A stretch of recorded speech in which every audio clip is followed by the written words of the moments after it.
Hello, happy St. Patrick's Day. My name's Mary Potter from the Irish Wolfhound Club of Ireland. Thank you for joining us for our first episode of our podcast, The Living Heartbeat of Ancient Ireland.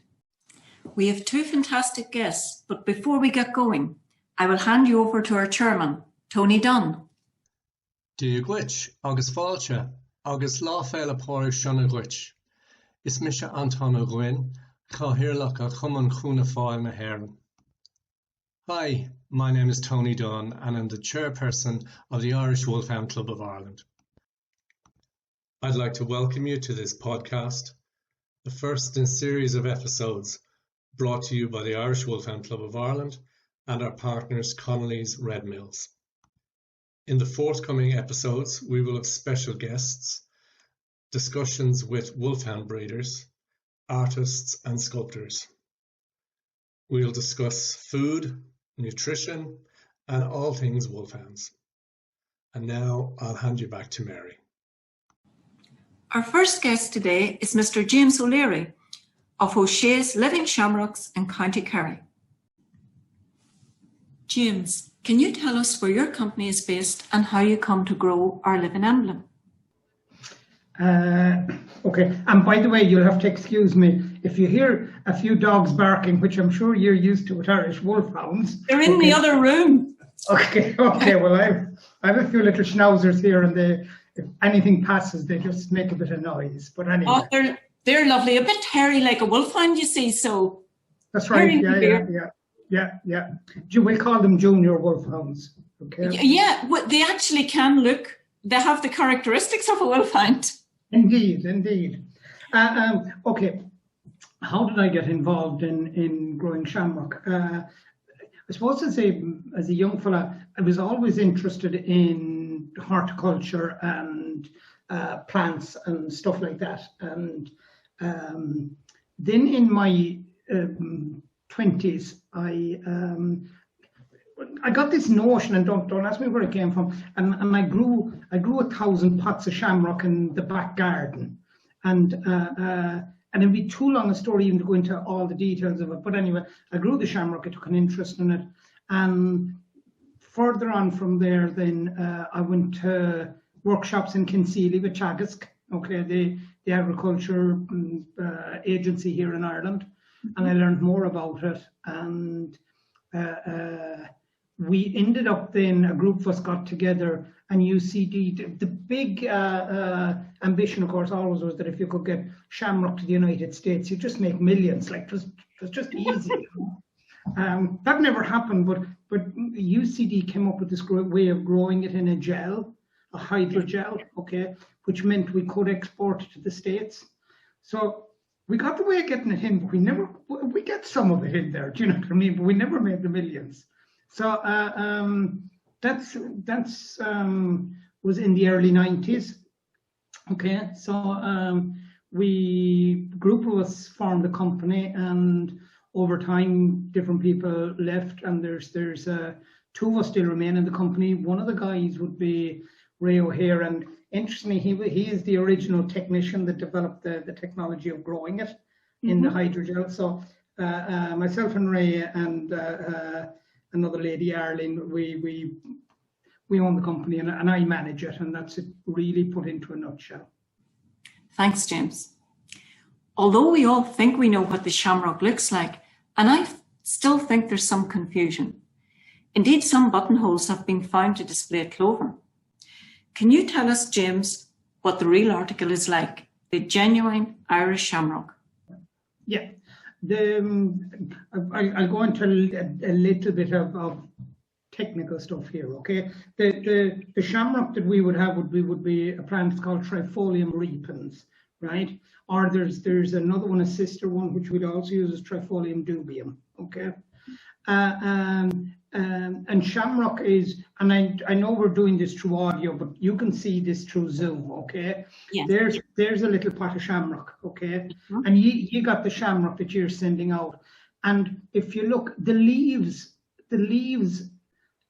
they're quite small, okay? Okay. And if you look at them, they're green throughout the leaf. Yes. Okay? And then if you look at clover, it's a much bigger leaf, okay, and it has a white heart in it generally. Yeah. Okay. So the shamrock was always a much smaller plant, and it generally tended to grow in hedgerows and shelter places, whereas that and it was never utilized commercially in what would be called pasture sward, okay, in fields that animals would be eating, okay, whereas the clover and that's because, of course, the clover has a bigger leaf and there's more to eat and all that. So the shamrock is just that smaller leaf. It's more petite. Now a question from one of our members, Mita, who is a keen gardener. She asks, the shamrock that she has received, will it grow if she plants it out after the 17th? Absolutely. Humorously, like they can grow it on. They could have a bit of a job weeding it out after that. Okay. Really?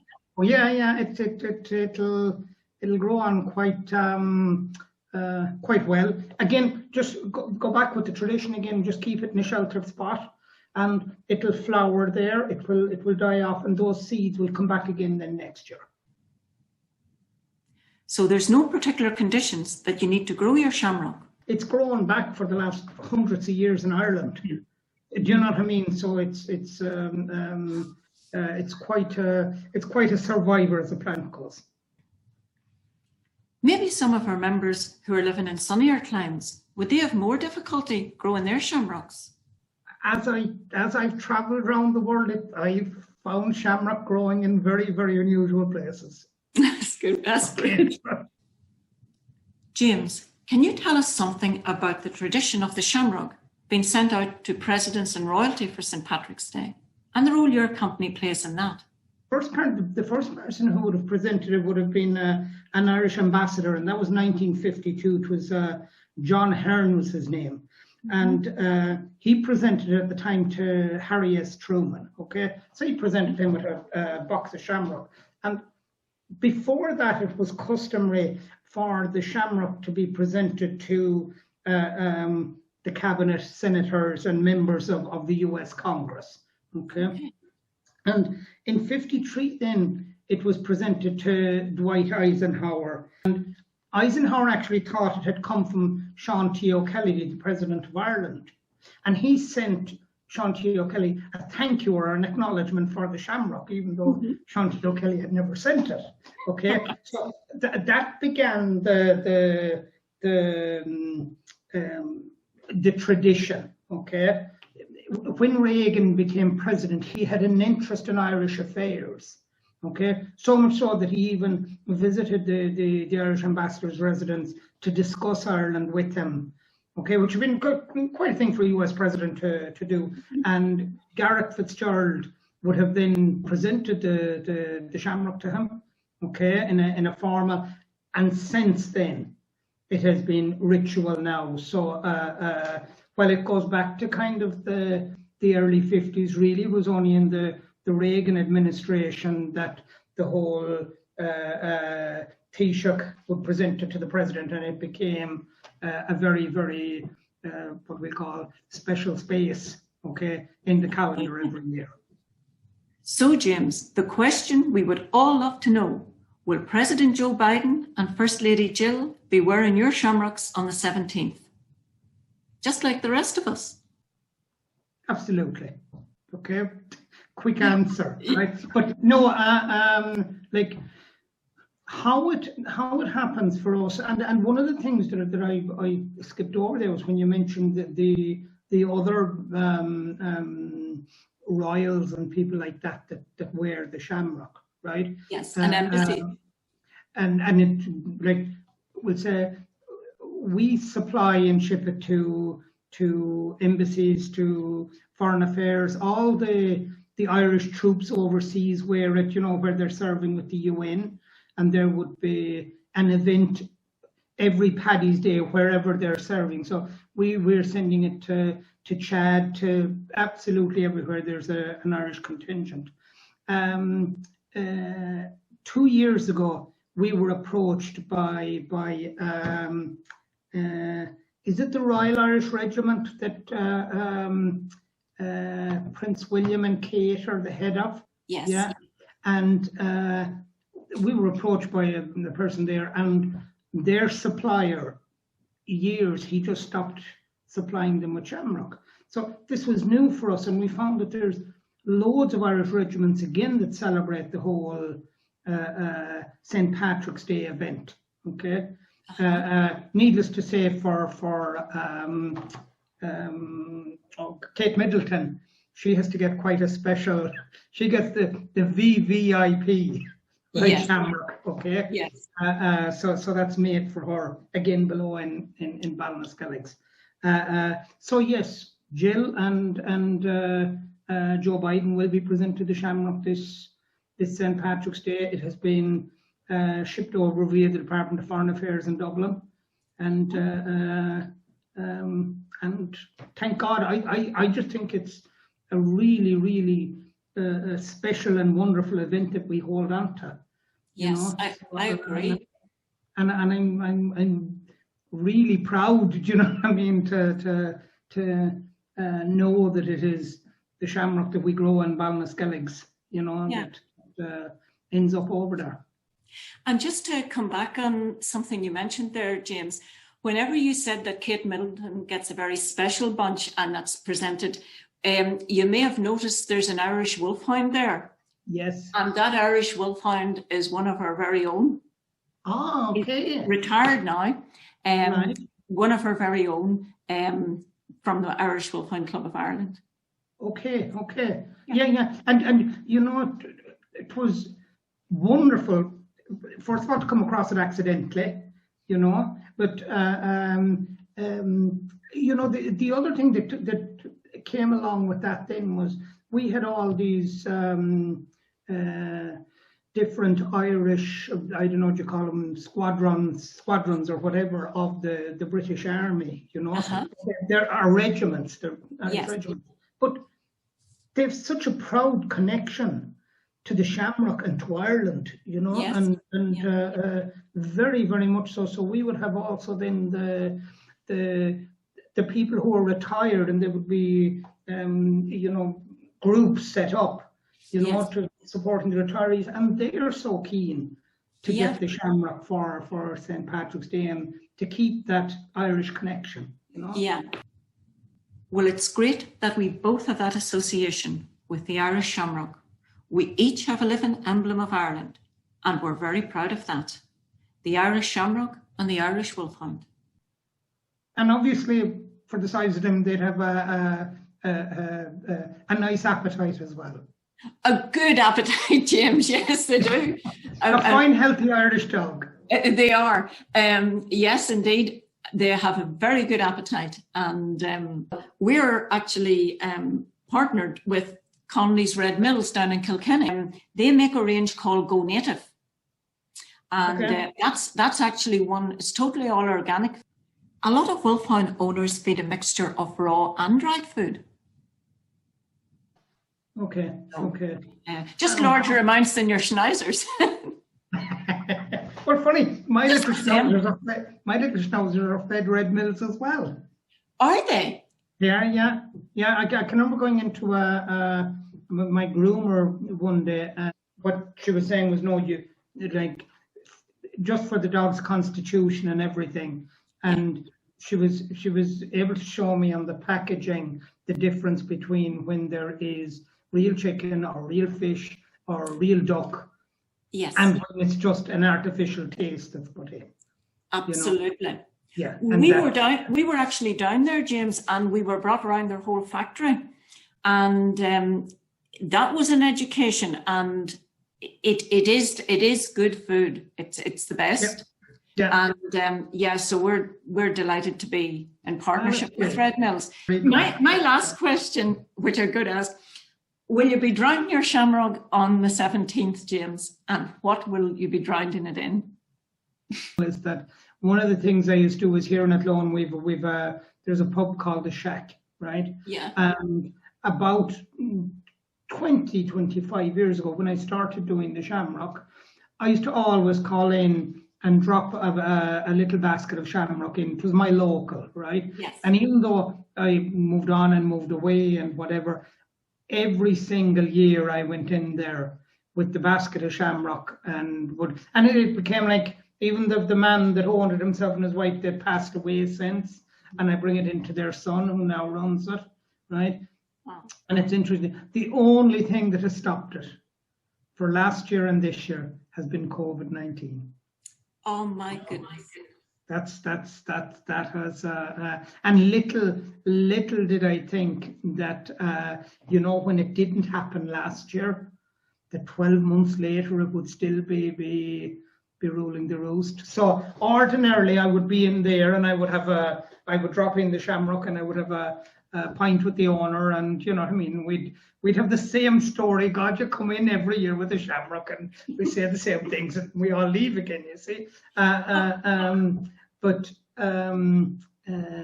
yeah, perhaps a glass of vino this year and sitting in the house, and obviously look, we'll stay with the rules. We won't go visiting. We'll stick it out for another while. We're nearly on top of it, I believe. James, thank you again so much. And I know you're a busy man, and I hope I haven't hassled the girls too much. No, it's been an absolute pleasure, and I've really enjoyed it. Well, I've come to the end of my chat with James, and we finish by talking about our beloved dogs.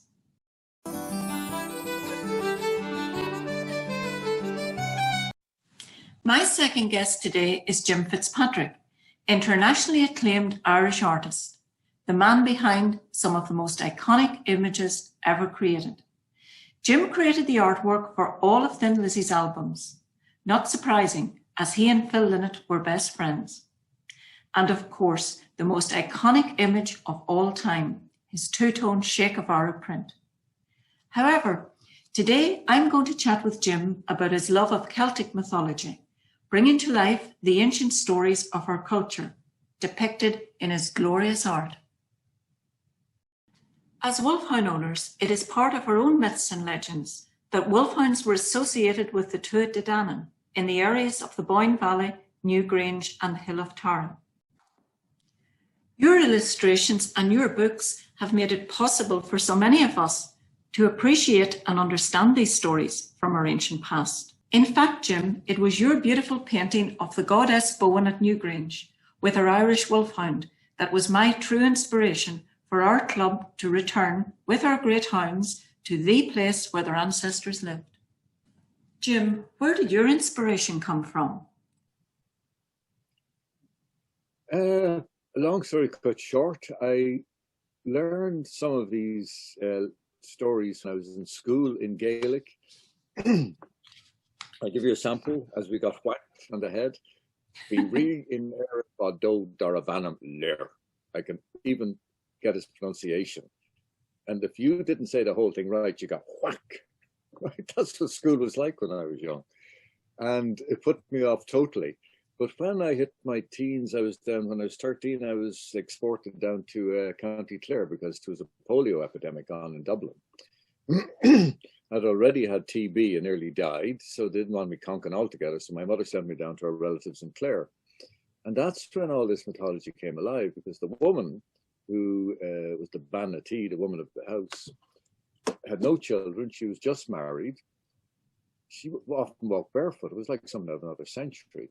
But she had such an affinity with the landscape and with the animals. Like all the animals followed her around like little doggies. It didn't matter what they were, cows, ducks, you name it. You know what I mean? I thought she was kind of magic. And I remember going to visit her father. This was in 1956. He started telling me all these folk tales about the Tuatha De Danann and everything like that. And they weren't what I call the sophisticated versions. They were just local bits of what we call pishogues, superstitions, rave scalas, short stories, all that kind of stuff. But it fired my imagination. And when I went into college down in Gormiston, Franciscan College, Gormiston, these people had a great love of Irish. We did every subject to Irish. I learned geography, mathematics, algebra, everything through Irish, through Gaelic, which means I learned nothing actually, but I do remember my history and geography.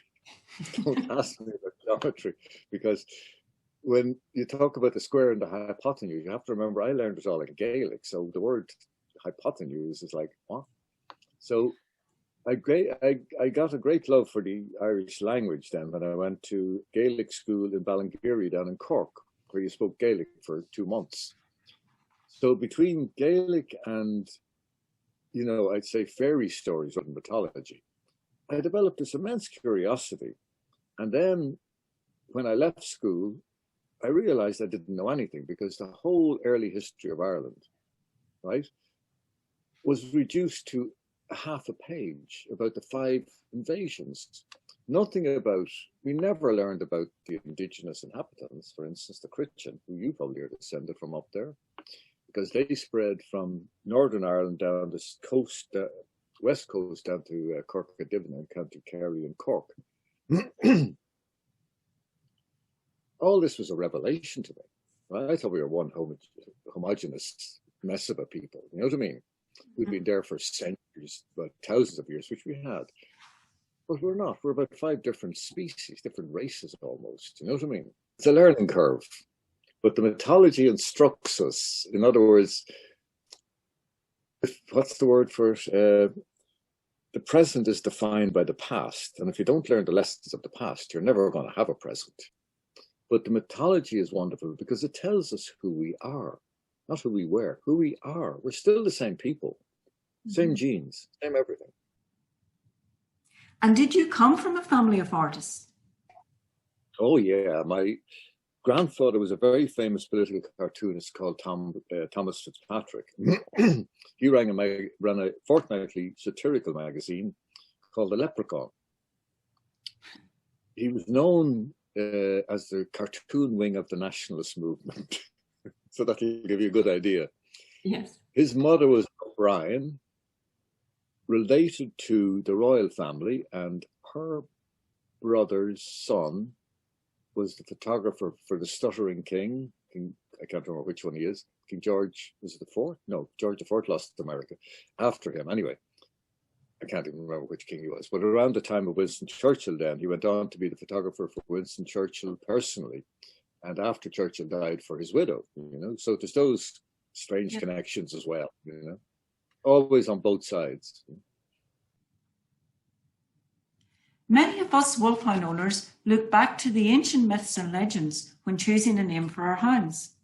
I firmly believe that names reflect personalities. And I myself have waited a few years to have a hound that I would call Bowen. She was bred in the Boyne Valley, a dark-haired beauty, strong and feisty. And I look forward to returning to Newgrange winter solstice with her this year. Do you have a favourite goddess from Irish mythology? I have a couple of goddesses that I absolutely am fanatical about. Bowen is probably the most beautiful painting of all the paintings I've done of goddesses. At the moment, I'm thinking seriously of doing a painting of the Morrigan, but that would be the darkest goddess you've ever seen, right? But Bowen, I'll start again. When I was young, I was taken to Newgrange, which is Brú na Bóinne, right? Where Bowen was supposed to have lived in the other world, with Dagda, the great god of plenty. Nobody realizes, but there's more to Newgrange than meets the eye if anybody bothers to read the Tom. And if you go back down to Scota, and I'll get back to Bowen in a minute, Scota was an Egyptian princess who came here with an invasion called the Milesian invasion. They were the first true Celts, and probably the only real recorded invasion that we have any great detail of. The mythology, it's like biblical stories. There's a huge element of truth that's got lost and changed over time. So you have to dig deep to find the roots of it. But Scota was an Egyptian pharaoh's daughter. I believe she was probably the lost daughter of Atenaka, the one missing from the graves, from the bodies, I should say. So she is buried in Ireland. We know where her grave is. It's called Scota's grave. Simple as that. It's a signpost. Nobody's ever excavated it.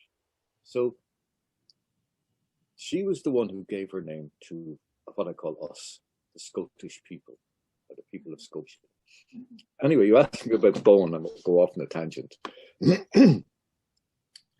Bowen was probably the preeminent goddess of the time. There's two versions of Bowen. One is the cow goddess, and the other is the white goddess, right? And then somewhere in the middle of it is Bowen, the wife of the Dagda, or the consort of the Dagda. So this was obviously a hugely important and powerful woman. I have no doubt about that, considering the memories she's left. And you can always say from memories that are left, how powerful the personality was. Because they don't worship people just because they could cut the grass or do knitting. You know what I mean? This woman obviously had some great prowess in agriculture, which I suspect, husbandry with cows, breeding cattle. We know that they bred cattle because we know there were wars. We know from the Táin, Queen Maeve invaded Ulster just to get a brown cow. So we know how vitally important these were. So Bowen was the goddess of the cows, also known as the white goddess. White goddess suggests great knowledge, because white means Fionn in Gaelic, and Fionn McCool, for instance, was called Fionn the Wise because he burned his finger on the salmon of knowledge, absorbed all that knowledge, and became Fionn, which means a wise man, you know? So the white goddess doesn't mean white at all, it means wise. It means she was almost not a witch, but a seer. So this is a hugely important woman. When I painted her now, to be honest, I hadn't a clue what she would have looked like, but I wanted to paint what I call the Black Irish side of her. So I found the best looking dark-skinned, sallow-skinned Irish woman I knew called Sharon Bacon, who was a model at the time, international as well. And I used Sharon, who's still a friend of mine, as the model for that. The dress was a dress based on an Irish designer called Richard Lewis, right, who was a friend of mine back then. And when I had the drawing done, I thought it just needed more. So I gave her a weapon in her hand, and I gave her a wolfhound. Now, wolfhounds are the toughest animal to draw. Do you know that? I drew a red setter, and it was easy. Wolfhounds, because they're kind of grisly, a bit like my beard here. I'm growing this until I get vaccinated. Wolfhounds are tough to draw, honest to God. Yeah, I still have to do a definitive wolfhound. If you look at them, you're a breeder, you know what wolfhounds look like. There'll be no problem with that. When you want to do a wolfhound, the Irish Wolfhound Club of Ireland will supply one for you. No problem. Excellent. We can go out on the beach and photograph it. What other goddesses are your favourite from Irish mythology? I go back to the three of them: Bowen, Sculta, and the Morrigan. And Sculta I've drawn only about 2 years ago, and I want to get back in and do a final version of that. I painted her as an Egyptian princess and warrior with the knotted braids, everything, with an element of Irish about her as well, with tattoo. And I used this shield and a weapon from the tomb of Tutankhamun, so to give her the right period. And you know, it's really disappointing. On March 17th this year, we were supposed to project that image on the pyramids for St. Patrick's Day. So I don't know what's happened to that. I think it's dead in the water. Yeah. Jim, I have a young niece who has an artistic talent. Obviously, you had an innate and enormous talent and achieved recognition for your art at a young age. What message would you have for young artists who want to pursue their passion and somehow earn a living? Does a chance meeting or luck ever play a part? Oh, hugely. Luck is huge. No doubt about that at all. I have two granddaughters aged 12 who are bloody wonderful artists, and they love drawing all the time. If your niece is like that, there's a simple rule for me. If someone just sits down and wants to draw, paint, do something artistic, I don't care what it is with their hands, make mirrors, make anything, then that means that the artistic impulse is there and they're workers. I have no time for artists who have enormous talent. My son has more talent than me. He doesn't use it. I don't want to get into that. But, I mean, he's a bloody genius. But he doesn't see the use of his talent the way I see it. I think you have to work with it non-stop, and you have to never stop even to think about it. You just follow it. And if your niece is someone who every time you see her, she's drawing or painting or doing something with her hands artistically, then she has the urge and she has the gene. What you've got to do then is give her help, because being an artist is the toughest thing I can imagine. It's as hard for a woman as it is for a man. There's no difference in terms of talent. It's tough. But if you can carve out a little niche for yourself, and are very lucky today, your niece could open up a shop, for instance, on Etsy, on the net. Jim, I was exploring your website recently, and I was completely blown away to see that your art is now in silk scarves. I understand this is a collaboration with your daughter, Suzanne. Can you tell us a little bit more about this? About 2.5 years ago, I was at what was it called? Create in Brown Thomas. And I met someone who I talked to on the net from, is it Portaferry? Where's Mussenden Temple? Up near there. Do you know where it is? Yeah, it's in Derry, near Castle Rock. As well. Anyway, her name is Sarah O'Neill, and she is a scarf maker who was inspired by her mother giving my books to her and showing her my work. So she was showing at Create these beautiful scarves, right? And we got talking, and we talked to each other. We become very good friends. And she said, if you give me 4 designs squared, I will have mock-ups made for you in China, where she gets her scarves made. I thought, deadly, nothing to lose, you know what I mean? So she got the 4 scarves made up, and they were magnificent. Okay. My daughter comes over for Christmas, and I'm showing her these and think, we really have to get into this business. And she thinks they're great, but the problem is the silk, when you turn it around the other side, is much more faded, right? So she's very thorough, my daughter. She started researching and found for Hermes, like she lives in Milan, where Hermes and all these other scarves are printed, and she tracked down the printer and showed the printer my work, who decided he would, for a good price, he would make 4 scarves for us, or 5 altogether. And as you can see, they're magnificent. Now, they're much more expensive to produce than the Chinese ones, but my daughter is a perfectionist. So she's produced scarves that she will stand over, and I am too. And I mean, I'll just show you very quickly. I have the other Morrigan one. Let's see. Oh, no, it's Dermot and Grania. This is my favorite. I wear all the time, you know. Oh, yes, yes. About it, you switch it over, and on the back, it's exactly the same. Oh. Now that's for the expenses, getting that kind of quality, you know. Absolutely, yeah. Now, my daughter, we were going to postpone all this because guess what? We ordered the scarves, everything is ready, and the pandemic breaks out up in the ski slopes of Italy.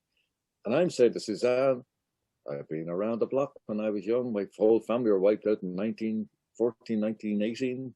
My mother survived at the age of 10, an orphan. And I've always been waiting for this. You know what I mean? It's in your psyche. It's like the famine. I expect a famine any day soon. You know what I mean? Not that it's going to happen, but you just know history always repeats itself. And here we are. So I said to her, I think we're going to have to postpone this. And I said to Suzanne, let's try the bloody scarves. Why not launch scarves in the middle of the pandemic? Who bloody knows what will happen? And that's what we did. And very successfully. But it's a different dynamic on our website. People don't know what to make of it. Like the biggest selling scarf is the Black Rose scarf for Tin Lizzie fanatics. They love it, right? But it's a high price, like they're expensive for what, you know, scarves can be. But you're dealing with people who make the ones for Hermes and people like that. So it's that type of quality, you know? So who knows where that will go. Well, Jim, we all know you get what you pay for, and quality doesn't get any higher than this. The colours are just so rich and vibrant. Today has been a wonderful insight into your own history as well as Irish mythology. Jim, it's been a pleasure. Thank you for joining us and giving us so much of your time. Nice to talk to you. Nice to see you again. Jim has kindly offered our members and friends a special 15% discount on his website, jimfitzpatrick.com. Enter code Wolfhound 15%. Well, I hope that you all enjoyed this special St. Patrick's Day episode. Until next time, stay safe. And always remember, where the hound leads, the heart will follow.